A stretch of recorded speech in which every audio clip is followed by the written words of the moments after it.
just a comment to build on what Pete said. Your comments about how the institution also needs to make changes, and how kids can really feel things are being done to them, even in the film. And I thought it was interesting that the first time I started to see any changes in the kids was when the teacher gave the kids a chance to get up in front and do something. That they could participate, they could lead a little bit, they could show some participation or feel involved or feel some empowerment. And create their own thought for happiness. That's right. Yes, that exactly. Was what the shift was. Mm-hmm. Yeah. And I think it was nice that, I mean, she gave them models for, she gave them the first two things to think about, and then now you come up with your, so in some ways that's where they could do some of their own, it makes it more authentically theirs. And that's, when they were able to do that, that's when you start to see changes in their face and their body language. In any spiritual practice, any profound, lifelong, dedicated spiritual practice, you're going to you get underneath the self. It's not there anymore. It's not what you thought it was. Now, there are people who are very good at these things just naturally. They're just good at meditation. They're good at self-seeing. But if, what a kid sees is not that pleasant inside. And they have to learn that self, that surprise, like you're saying, were you saying it about the school, like the curiosity about themselves, right? They're disinterested. They're not interested in the subjects in school, but they're also not really genuinely interested in themselves. That's part of what a meditation practice is seeing the self and accepting the self in all of its messiness.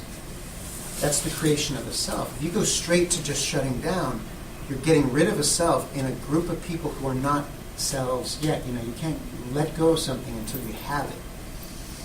You can't let go of your need for safety until you feel safe. You can't let go of you can't fast if you're starving. You have to be somebody before you're nobody.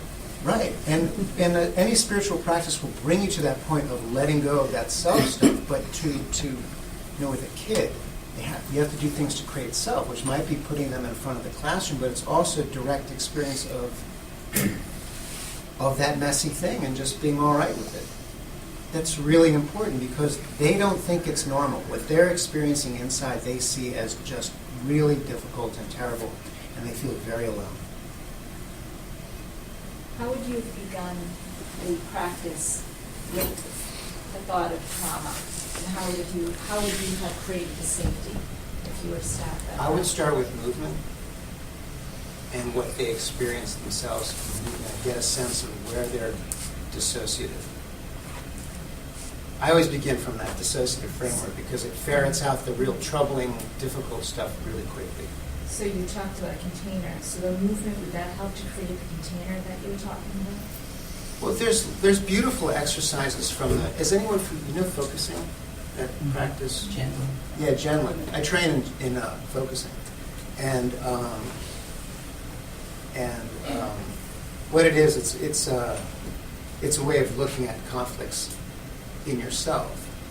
But I would just simply, if they need a little box, give them a box that they put things in. Anything concrete and physical. So physical movement first, and a box that they can put things in that I might guard and protect. And then there's that, you bring out, like you were saying, the cueing, like with your tape. You bring out the box. Here are all the classroom's private stuff. All of it's in here. I've never looked at it. Here it is. And then that box is something, they all have this collective sense that everybody's got something in there. They're seeing everybody moving. It's concrete. It's clear. And they're not alone. Because these kids feel really alone.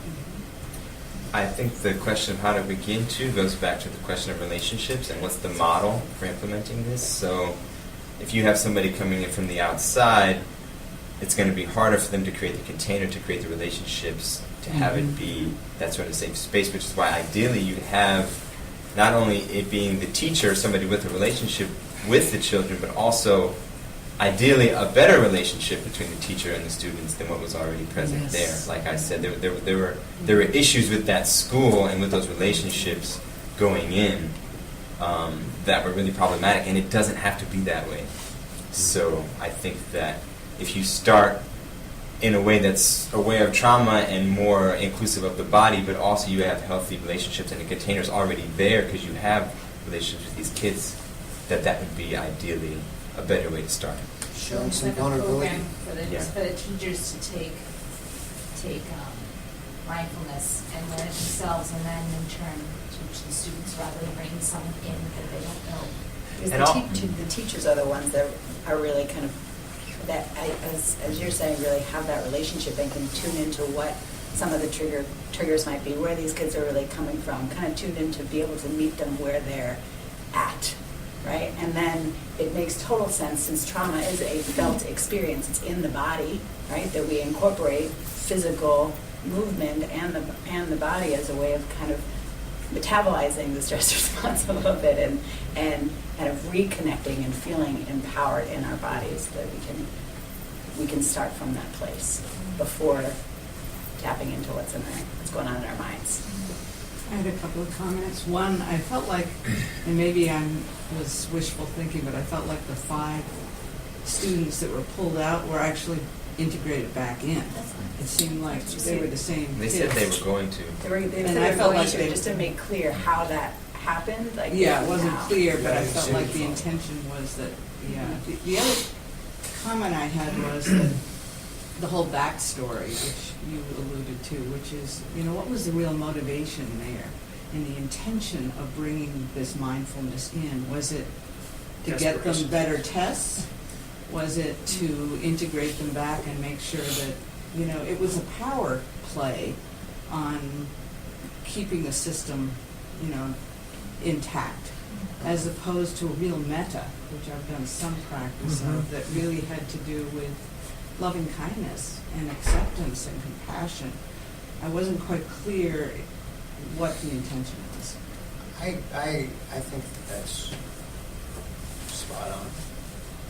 And the thing about, again, I think that if you're going to ask students to take risks, you have to be clear that you're taking risks yourself. You have to be vulnerable. They see that. They'll go with you. If you're being vulnerable, they'll be vulnerable. If you're not, they're going to hide behind their shield like you're hiding behind yours. The clinician, the doctor, the teacher, whatever. And you got to drop that. But asking a teacher to drop that is so... Scary for them.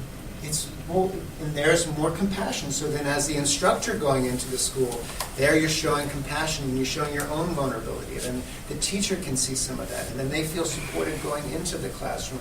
That's where it builds. That's the chain that goes down. But that wasn't the intention of the thought, is my point. Well, It didn't appear to be. yeah, it's It unclear. appeared that we're dealing with a system, the public school system, and we don't want kids to fail, and the way that we see that is to keep them within the system. Yeah. Well, And in there's Buddhism- something wrong with that. Yeah, there is. I agree with you. But I don't know the alternative either.